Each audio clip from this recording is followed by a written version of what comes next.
partnership po natin ito, sir, ang nakikita po naming produkto ay ang PM flavored water na patok po sa mga kabataan.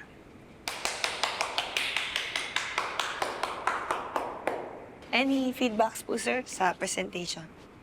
Okay lang. Okay po. Talaga po?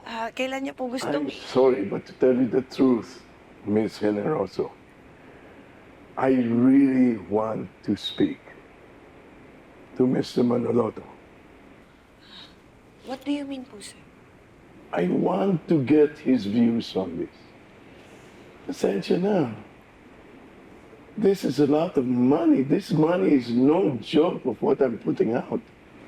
Kaso, sir, hindi pa po kasi namin alam kung kailan siya babalik eh. Look, if he knew that I was requesting to see him, maybe baka he'll devote a day for me. Last week, I was on leave, but my client nag-request siya to see me. I made time for him. So, sir, hindi pa po natin pwedeng i-close yung deal. Hindi pa. Until I speak to Mr. Manoloto. Call me na lang pag bumalik na siya.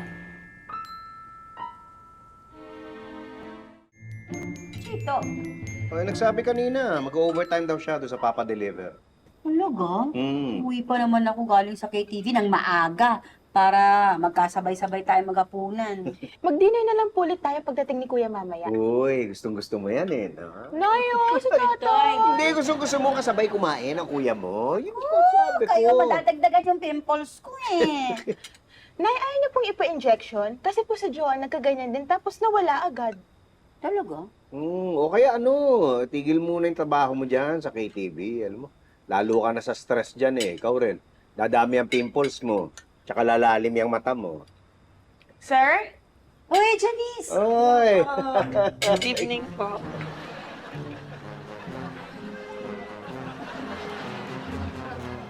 Kasi yung kay Mrs. Cruz po na deal, close na din po, sir. Very good, very good. Tapos yung meeting namin sa marketing kanina, sir, ayos na din.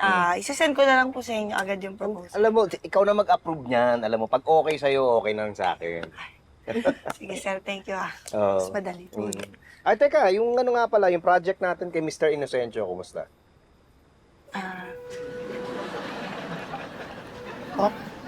Yung ano, di ba may produkto tayo na kaming dalawa ng kumpanya niya magkasamang gagawa, di ba? Kumusta yun? Okay naman po, sir. Mag-meeting na po kami. Magme-meeting po kami next week. Ulit. At ulit, ano na kayo, nakita na kayo?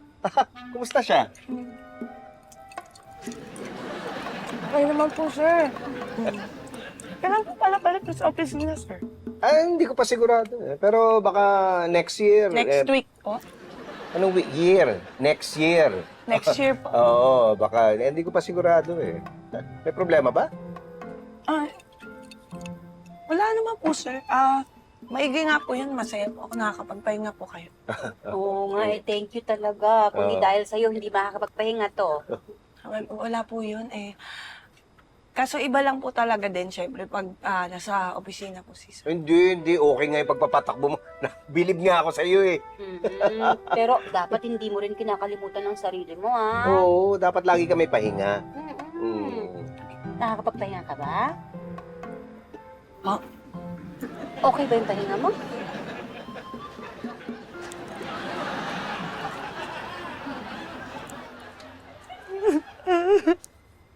Janice.